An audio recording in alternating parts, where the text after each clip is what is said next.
we're going to be picking 3 fights. So I know this weekend was light, but we do have some 3 pretty decent fights you wanted to talk about. Why don't you tell us about your Dax's 3-pack? I don't know. What are we going to, whatever we call it. Your 3 top fights of the weekend. What are they?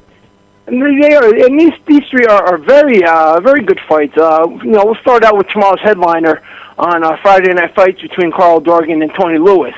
That's an interesting matchup because both are at jumping off spots towards mainstream matchups in their careers. Each man is a minor title winner. Dargan last September, he won the NABF junior lightweight title in a bout against Angino Perez. And we all know that is a stepping stone to a WBC title shot sooner than later. And, the buzz surrounding Dargan, is big not only because he's undefeated, but because he's related to a brother, Nazim Richardson. Who is? I'm sorry? Who is? Carl Dargan. Oh, okay. Does he train him? Yes. Yeah, good. There you go. Yeah, so right there, that really boosts Dargan's stock, as a prospect and what people expect out of him. Whenever you're a protege, let alone a relative of someone in the sport with the caliber of Richardson, people expect a lot out of you.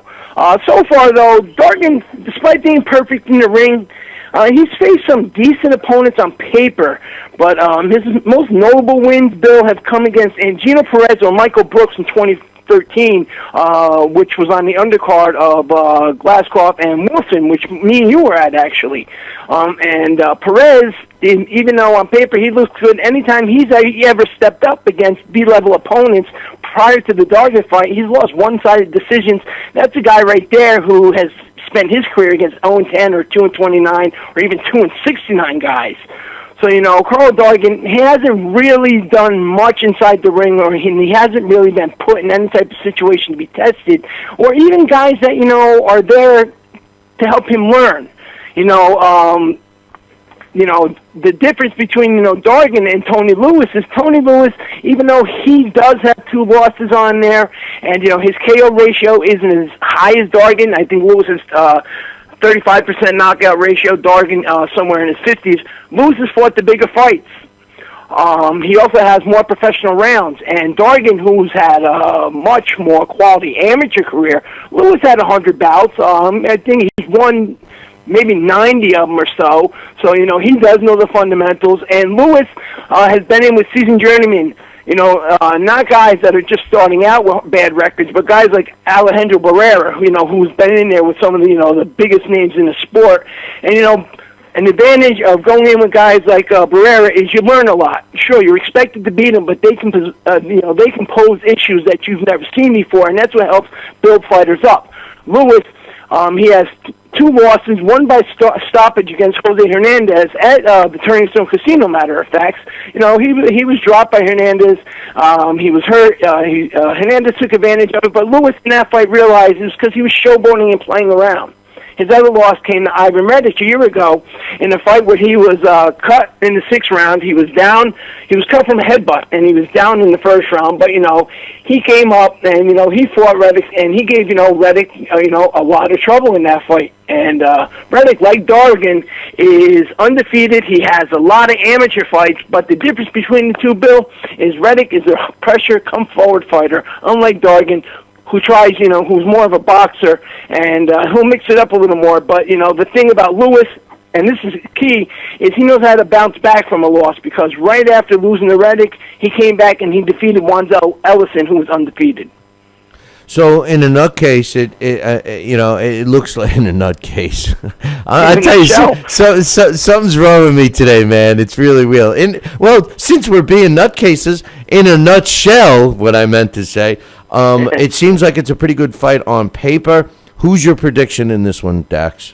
I think, if Dargan is able to slow Tony Lewis down, I expect him, to have a long night, but I expect him to win a decision. The key part of it here is Tony Lewis has been on the bigger stage. He's fought on Showtime twice. He is a combination puncher, and Dargan hasn't seen him. So, Tony Lewis, if he manages to let Dargan come in and, tire himself out, because Dargan hasn't done the distance like Lewis has, I think he'll outbox him, because Dargan can get tired late. But I'm going to pick Dargan by unanimous decision, but it's going to be close. And if Lewis wins, it wouldn't really be called an upset. Yeah, like I said, I know Dargan's kind of the hometown guy, at least with the promoter, but I don't know. I agree with what you said about some of the weak opposition he's been in with. I think this is his first real big test, so we'll see. The second fight you got is the Francisco Rodriguez against Yomar Faraharo, right? Oh, I love this fight. This is going to be an exciting fight that everybody should tune into. And like I said, I brought this up because even though it's taking place in Mexico, it's going to be on Azteca, which is commonly available on most cable networks or satellite companies. This is a fight that has everything any boxing fan could want. The little guys don't often get the attention that they're supposed to. But you have a 22-year-old from the Philippines in Faraharo who goes by the nickname the Wallop Man. And you got Rodriguez Jr., a 21-year-old out of Mexico who goes by the moniker Titanium. Since when have you ever seen a matchup between a Filipino fighter and a Mexican fighter that's been bad? No, very, very rarely. They try to make the Mexican-Puerto Rican rivalry, vicious. But let me tell you, the Filipino-Mexican rivalry is pretty vicious, too. Absolutely. Now, Francisco Rodriguez Jr. and Katsuri Takayama fought last year in the unification bout for the IBF and WBO minimum weight titles. It was a close fight, and it didn't get the exposure it should have. But anybody who can catch that fight will more than likely agree that might have been fight of the year last year. That fight was that exciting. Now, these two, they have fought before, and the last time they fought, Bill, it was a draw. But the reason it was the draw there is that, Faraharo, they fought in the Philippines, where Fajardo's from. He's never fought out of the Philippines. This fight is going to take place in Mexico. Now, Francisco Rodriguez Jr., other than the fight with Fajardo, has never fought out of Mexico. Fajardo is, speaking of the Mexican and Philippine rivalry, Fajardo fights like a lot like a young Manny Pacquiao before the Freddie Roach years. He's just not as refined. He's been beaten by names nobody ever heard of early in his career, just like Manny Pacquiao, and both by stoppage. But that's because Fajardo, when he swings wide. And he swings so wide, it actually hurts him more than it helps him. Now, Rodriguez Jr., he's 16-2-1. He has 11 wins by stoppage, but, he's been in with the better competition. Last year, people remember Rodriguez Jr., and not only is a former world champion, but, he,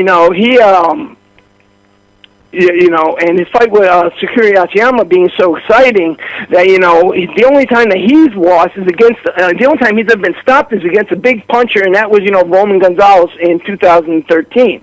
Rodriguez Jr. is a physical fighter. He knows to stiff arm, he knows how to wrestle on the inside, push with his shoulder, employ veteran tactics that you don't see with a lot of young guys his age. And that's going to be the key in this, not to mention the fact that Rodriguez Jr. is going to have the hometown advantage with all the fans following him. The only thing I can see actually going wrong in this fight, because it was so exciting in the Philippines, and because it was so exciting, it's going to be so exciting this weekend, is that I can actually picture in my head that the judges, just like Fajardo, who I think really was kind of gypped in his home country, I think that possibly could happen here unless there's a knockout. But, I'm going to go with Rodriguez Jr. by decision in this one, but something, I just have a feeling that there might be some home cooking going on here. But Rodriguez Jr. is my official prediction, and what's going to be a war. You don't want to miss it. This is going to be the best fight of the weekend and the best fight of the year so far, Bill, I promise. And it's going to be on TV? It's going to be on the Azteca network. Okay. Azteca, I know I get it up in the, I have Time Warner. I get that up in the 400s, where they group all the Spanish stations, like you got Azteca and Telemundo and stuff like that. Almost every satellite company carries it. And finally, your third fight of the week that you're breaking down is Kevin Mitchell against Daniel Estrada, which I like that fight, man. That fight's actually a coin toss, I think. Estrada's not somebody you want to sleep on, and Kevin Mitchell, he's had He's had good days and bad. What's going on with this one? Well, right here, we have two hard punches. Two hard punches. Both have also failed at the top level. Mitchell, though, has failed bigger than Estrada has. He was stopped both times he's ever stepped up for a world title, once against Michael Katsidis, and then the other time against Ricky Burns. Now, both these fighters like to mix it up. Estrada, though, is more physical than Mitchell. Though, again, like, the last fight we mentioned, Estrada's fought most of his career in Mexico, and he has that Mexican style of stay in the pocket and let it all hang out. Mitchell's a little more refined. He uses his jab more, but he can be drawn into a war and trade. Pressure is his worst enemy, Bill. Katsidis, a fighter who only knows one way to fight, and that's come forward war, was able to impose his will on Mitchell.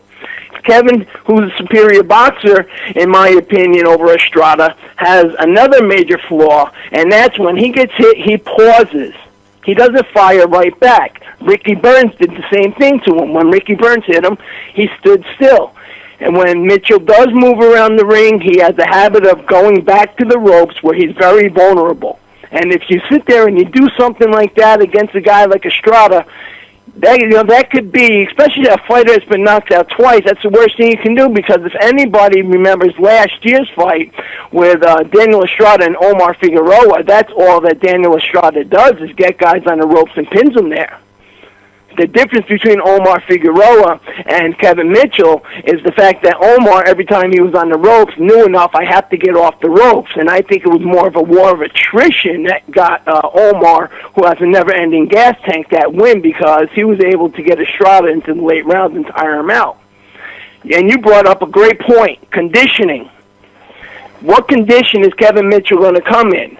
If you remember, in his last fight, that was supposed to be against Gaislan Madama. That was supposed to be an elimination bout for the mandatory against Mickey Bay. And Mitchell ended up coming in 2 extra pounds in the overnight weight gain than what was allowed by the IBF. So, that's what cost him that. Mitchell has also been known to come, to have weak training camps. And he's also been known to have trouble with fighters that are taller than him. I'm going to pick Daniel Estrada in this one, and I think Daniel Estrada is going to beat him down, knock him out right at home. Good job with that stuff, and I think that Mitchell, it depends which Mitchell shows up. That's all. But excellent job, Dax. I'm loving this segment, and you're doing a real good job on that.